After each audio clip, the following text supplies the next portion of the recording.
Hi guys, and welcome to another episode of Iggy's Bodybuilding Camp. Today's video is 5 junk food alternatives. I decided to do this video to show you that regardless of whether you're eating a healthy diet lifestyle, you can still maintain your sanity. You can eat foods that you enjoy, snacks and treats. The only difference being that you make some educated decisions when you go into your supermarket and pick foods which taste just as good as their junk food counterparts, but without the excess calories, fat, sugar and salt. One of the reasons why diets tend to fail or people relapse is because they eat so healthy for a short period of time to lose weight, and then they come off the diet and then they go back to eating the way they were eating before, and they put all the weight back on, and then they're back to square one again. With flexible dieting, which is the lifestyle I follow, you effectively have flexibility with what you eat. You incorporate the good food, so you have your chicken and your rice and your vegetables, but at the same time you can eat your chocolate or your cake or your biscuit. Without much further ado then, let me begin by sharing with you my junk food alternative number 1, and that is to exchange popcorn for cereal. Now, this may seem strange to some of you, but popcorn in general is a very healthy food source. If you get the corn kernels and you pop them yourself, you only use a little bit of salt or a little bit of sugar, it's very healthy. However, the typical popcorn that we eat is the stuff that you get in your supermarket, which comes pre-packaged, or it's in the cinema. To demonstrate how bad cinema popcorn can be, I pulled up Odeon's website and they do a sweet medium-sized popcorn, which is typically an individual portion. It is 793 calories, of which 34 grams is fat, and it has a shocking 16.7 grams of sodium. Now, the recommended daily allowance of sodium for an adult is 6 grams. This has 16.7. It's almost triple. The fat content is very high and it's calorific. If you instead pack some of this in the bag and take it with you, 100 grams of cereal has only 383 calories. Cereal is low in fat. This, and it's one of the more kind of, naughty cereals, has 3.2 grams of fat per 100. And it's got less than a gram of salt. So, all in all, if you're gonna opt for a snack which you can eat for a long period of time while you're watching a movie, I pick cereal every time. For me, you get more variety, you can pick lots of different types of cereals as opposed to just your typical sweet, salty or toffee popcorn, and it's just better for you in terms of calories, in terms of fat and salt.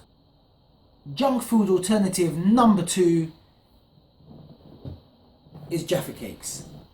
When you get that urge to have a cookie, to snack on a chocolate biscuit of some kind, go for Jaffa Cakes. Now, a typical digestive biscuit by McVitie's, so the same company, has 86 calories and has 4 grams of fat.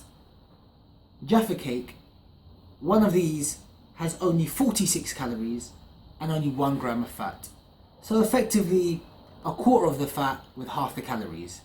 If you're gonna go for a cookie and you're having that chocolate craving, pick one of these as opposed to your normal chocolate cookie, and you save yourself a lot of fat and calories. Junk food alternative number 3, popped potato chips.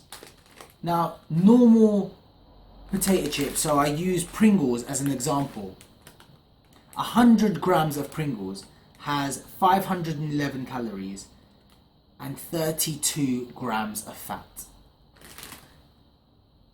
100 grams of this has 400 calories and only 13 grams of fat.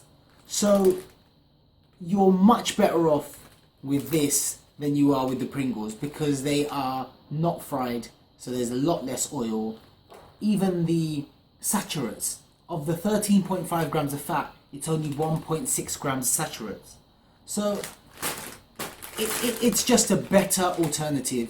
You are not missing out on anything. You're still eating potato chips effectively. They taste just as good as any other potato chip. They're just better for you. Make that educated decision. Switch to air popped potato chips and you'll be thanking your waistline. Junk food alternative number 4 are these Alpenlight bars.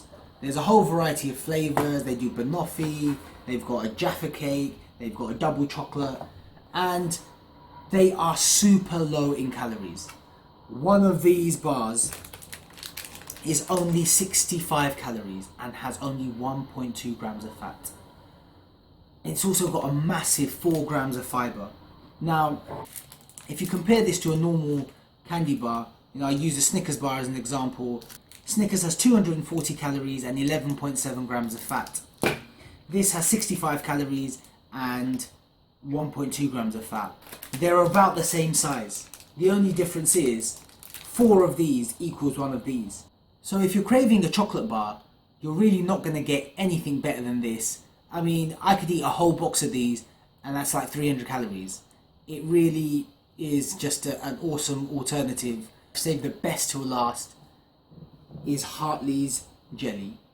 Now, typically, and I've gone to Hartley's website, they do a normal jelly, a strawberry flavoured jelly, and per pot it's 100 calories and has 23 grams of sugar. This pot, which is their 10 calorie range, has only 4 calories and less than 1 gram of sugar, and it's got no fat. This is just a great dessert, a great snack, a great alternative to normal jelly.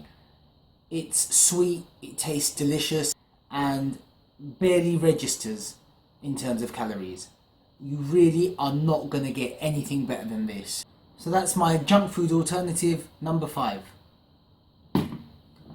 Well guys, I really hope you enjoyed the video.